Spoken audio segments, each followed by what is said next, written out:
right, I'm here with Dennis-Manoloff and D-Man. The NBA Finals are here. We're ready to go.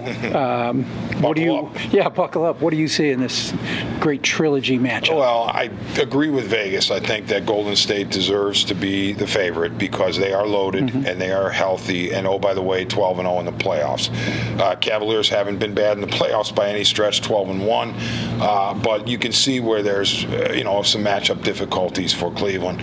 But of course, Cleveland has the ultimate wild card in LeBron-James, one of the all-time greatest players. So hopefully it's a good series. But right now, before it starts, I see Golden State as a strong favorite.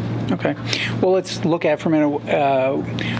What's your take? What needs to happen for the Cavs to come out ahead in this? Well, the Cavs, first of all, LeBron has to stay healthy and not get in foul trouble and play 47 minutes and 59 seconds. He's got to play a lot, and he has to play great. And, we kind of take that for granted, but it does take work, especially against that team, which can defend. Kyrie has to be amazing again, like he was in the last finals and again in these postseason, some of these games he's had. So you need those two to do what they do, but you also have to have some of the pieces parts come through. And I identify either J.R. Smith or Iman Shumpert as a key, because they're not only going to be defensive stoppers potentially, but they also have to contribute a little bit offensively.